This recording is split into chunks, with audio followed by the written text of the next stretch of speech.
commissioning and pass out of prisons officers. I, Yoweri Kaguta Museveni, the President of the Republic of Uganda and Commander-in-Chief of the Armed Forces of Uganda, by the powers and authority vested in me by Chapter 7, Article 98(1) of the Constitution of the Republic of Uganda, 1995, as amended, on this Sunday, 10th of September 2023, hereby commission and pass out 200 cadet assistant superintendents of prisons, 318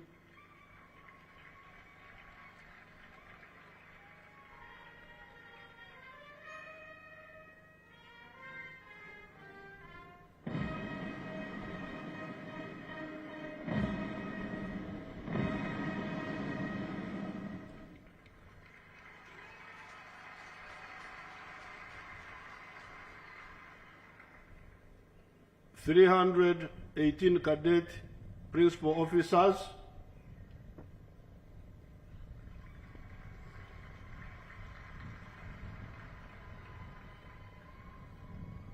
kati mujude ebitanajja nkyagenda mu maaso bado naendelea. 318 cadet principal officers and 1,716 recruit warders and wardresses.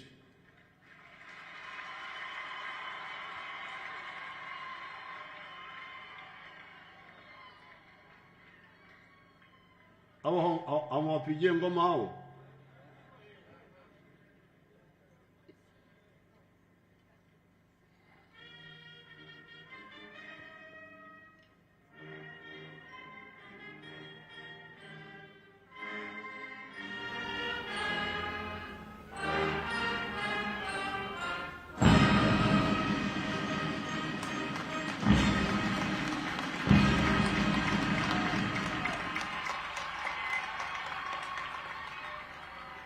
Signed, Yoweri Museveni, President of Uganda.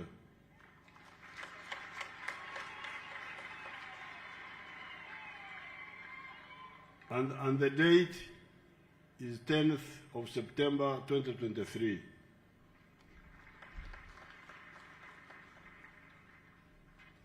His Lordship, the Chief Justice, the Honorable Minister of Internal Affairs, and other ministers, the Commissioner General of Prisons, and all the prison officers and NCOs and militants, and all the other leaders who are here. First of all, I congratulate the graduates. Hongera sana. The three categories, thank you for persevering and finishing your respective courses. Secondly, I want to thank the Commissioner General of Prisons and his staff for contributing to the peace of Uganda by building, working with us, the prison services afresh from the very low level, of where it was in 1986. I congratulate the Commissioner General and all his officers and staff.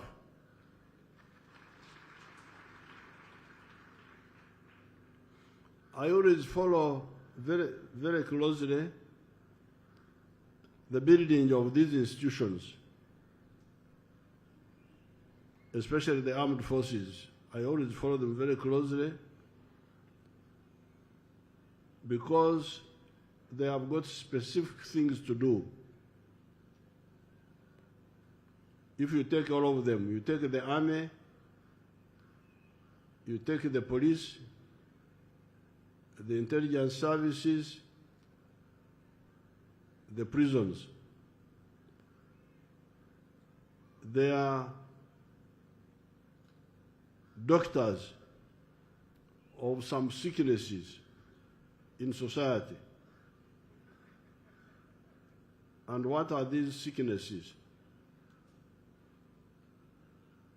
Number one, the army deals with aggression from outside. Uganda must be able to defeat any aggressor who attacks us. So, disease number one to be dealt with is aggression.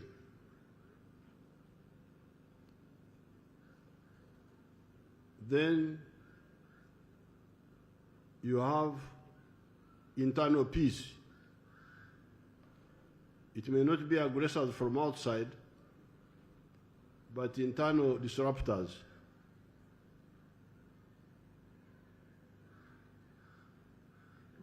And that one is tied with constitutionalism. People who don't follow the constitution or the law in doing whatever they want to do. So again, that is the job of partly the army, but also partly the police. Aggression, peace. And then you have crime. Somebody is a criminal. He's not against the Constitution, but he's against the law. He wants to do things without following the law. So crime, that is mainly the work of the police.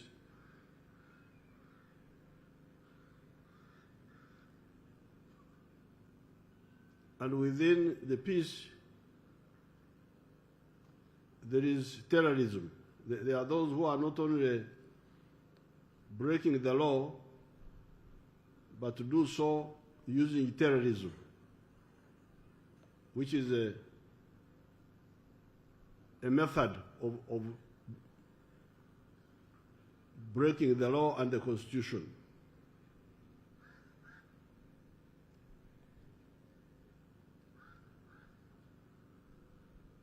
And those who don't follow the Constitution, they fall under the bracket of treason if you don't follow the Constitution.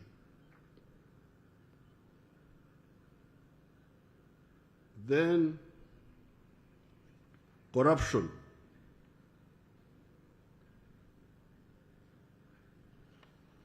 So the UPDF, the Uganda police, the intelligence services are struggling with those problems. And we have been building their capacity to do that. I know exactly where each one of them is now, what they have and what they need to get, and what they need to do.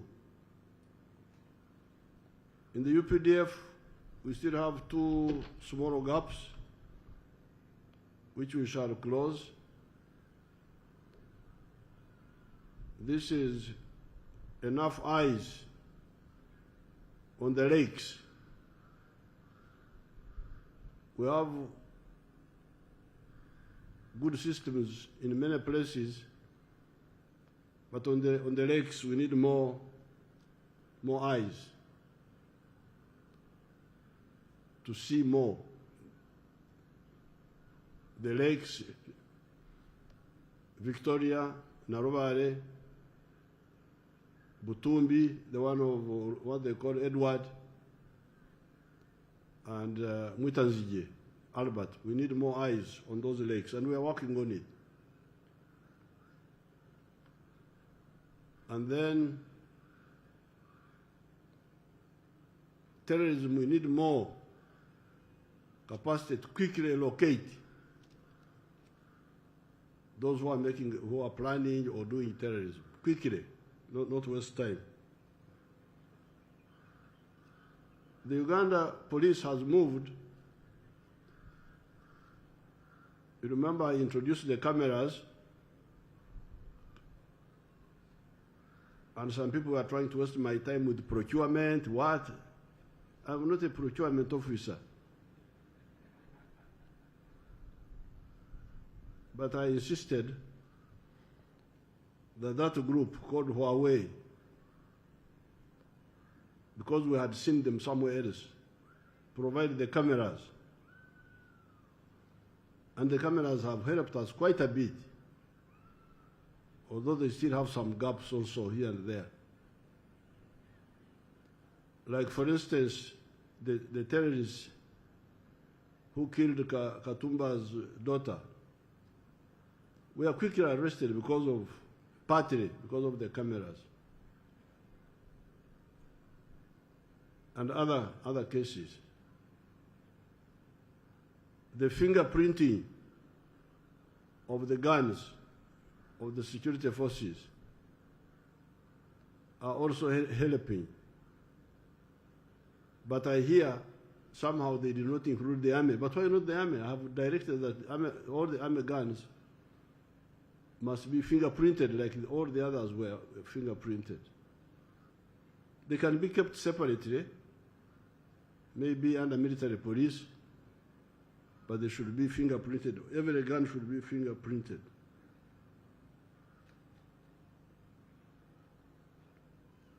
Now I am insisting on the issue of the electronic number plates.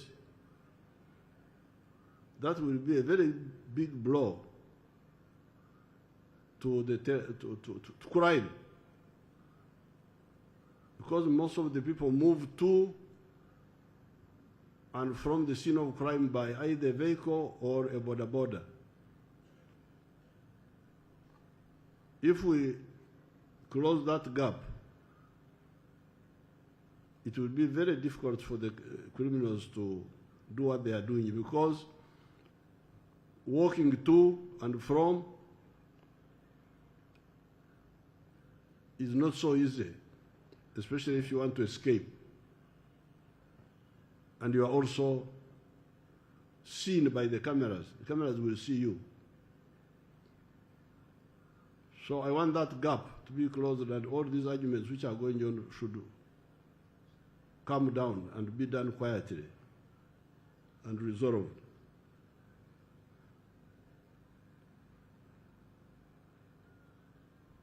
Now so where does the prisons come in? Because what I've said covers the UPDF, the police, and the intelligence services. The prisons, in my view, have 4 tasks. Number 1, to reform these criminals. Reform them, those who can be reformed. Number 2, skill them. Give them skills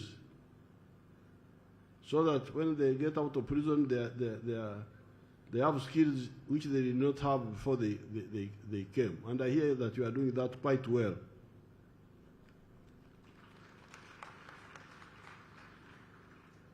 Number 3, of course, punish. Because remember, we cannot do away with punishment completely.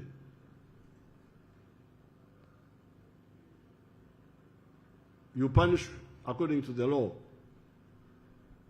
including hanging, because that's part of your job.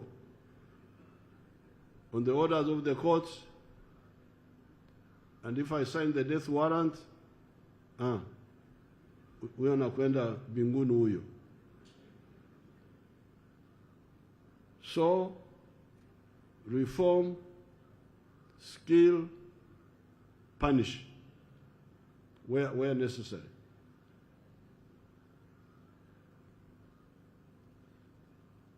And then add on this effort of wealth creation. Number 4, what you are talking about, the production.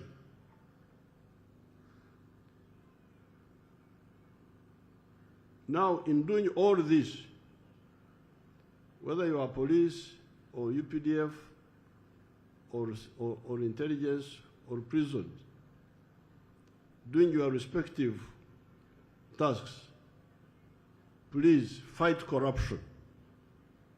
This corruption is a disgrace and a big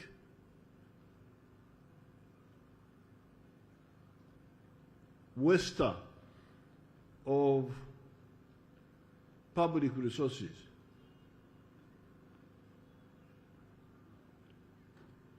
The other day I was talking with Dorothy Saka, of KCCA, and I was checking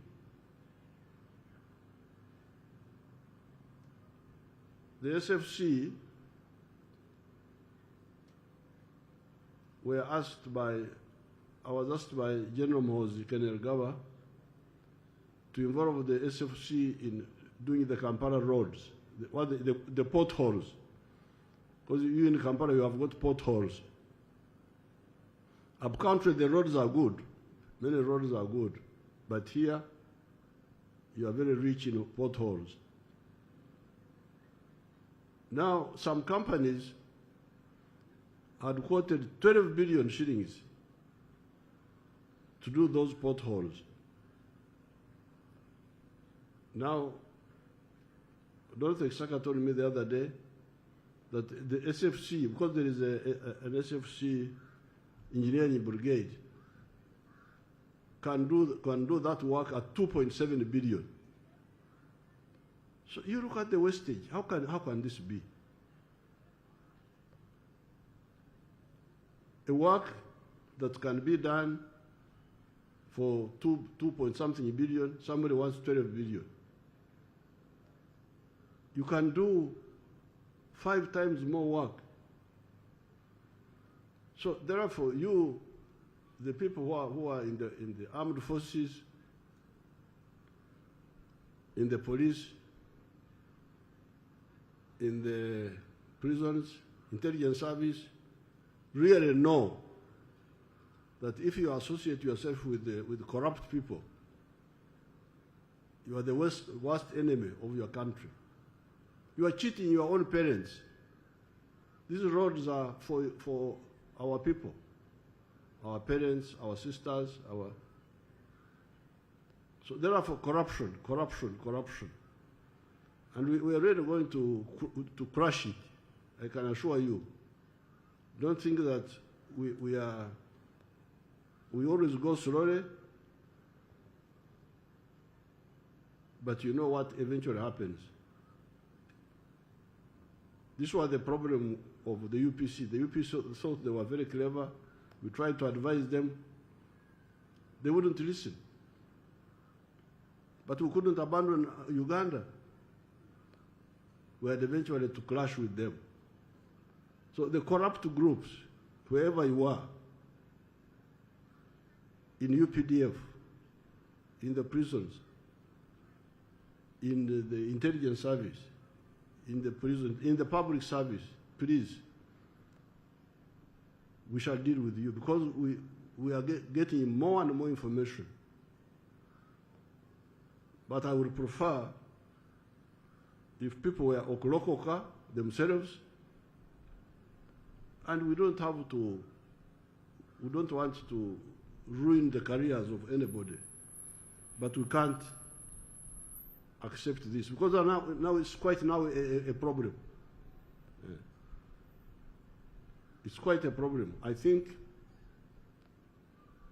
the investigating agencies were not active.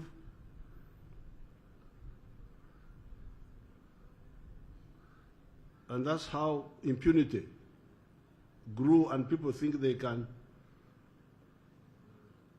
do bad things and nobody will know. But I know, in fact, in many cases, I know the only problem is that I don't have the proof to crush somebody's corrupt practices. Now, therefore, I welcome you young people into the prison services. And as I advised you when I was here, I was saying, why don't you use the engineers whom you have to build your own barracks and offices, so that the only expenditure is on materials.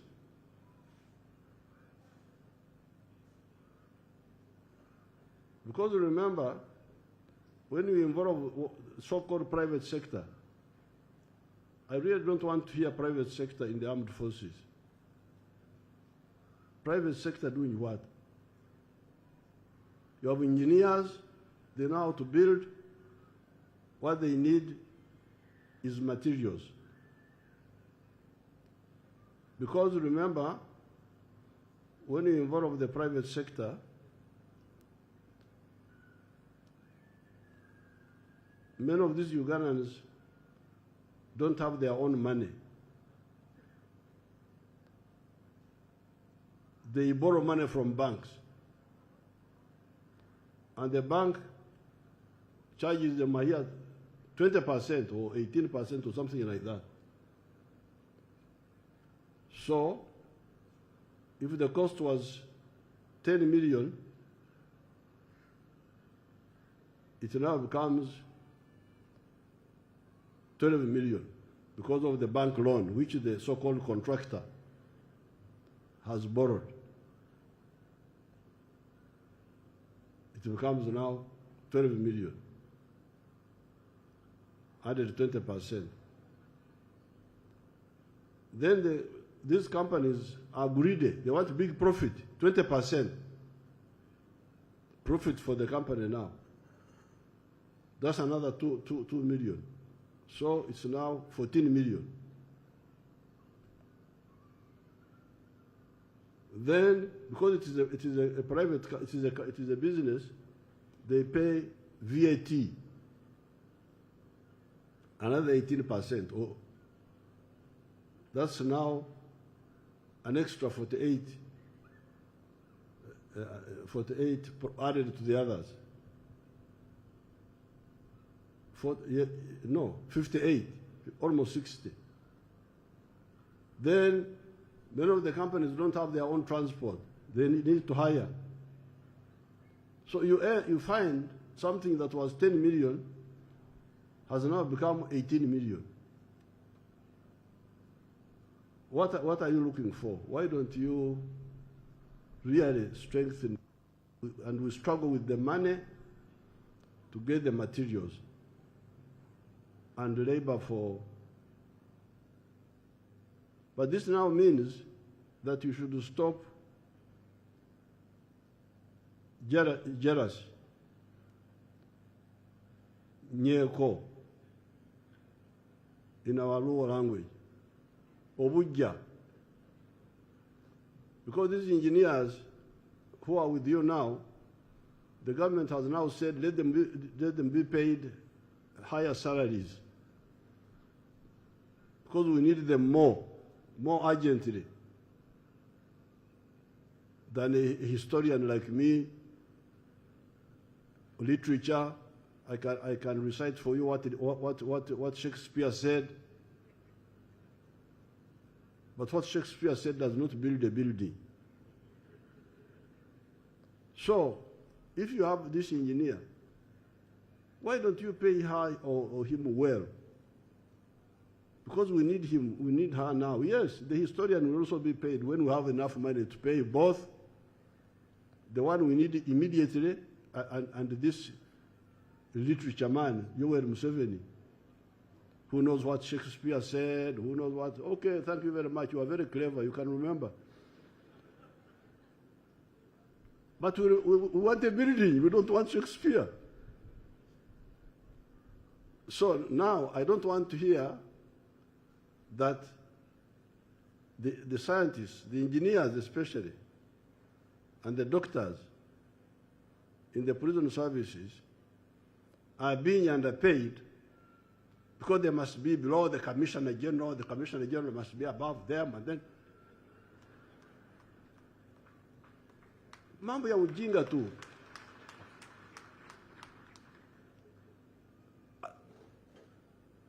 I celebrated 50 years of marriage recently. I'm a big man in my house.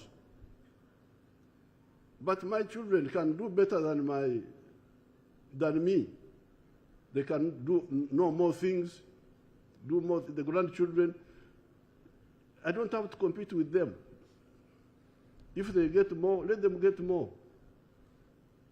I still remain, up to now I get a very low salary. Between 1986 and 1996, I was getting 150,000 shillings. That was my salary. But I was the president of Uganda and the commander-in-chief. And if you doubted that, so those who doubted it, some of them are not here. My authority is not depending on the salary. Now, in 96, these MPs tricked me, and I accepted to go to 3.6 million. Because we agreed that nobody should go above that, 3.6. Afterwards, they increased their salaries. So Museveni increased yours. I said, no. I don't want a Chisarani Chamwe. I don't want to be with your Chisarani. Mugende mweka. So I still get the 3.6 minus 20%, which I gave to the NRM Secretariat. I don't know where they put it. That's their business. So I get 2.7 million. But I am president of Uganda. If you are not sure about that, if you say, who is this man to tell me he's getting a low salary, then you're going to find out who he is. So please, Commissioner General, don't mix your power and authority with salary. Salary, normally, the Banyankore, when there is food, you allow the children to eat fast. I never saw Banyankore elders eating fast before the children. No. So let the engineers who are in the police be paid a bit more than even you, the commissioner this, commissioner that, commissioner that. We shall increase that salary later so that they do the work. They do the work and they are not tempted because see, they are tempted because you of literature, of Shakespeare, if we sack you from here, you may not get another job. But this engineer can go and work in Kenya, can go and work in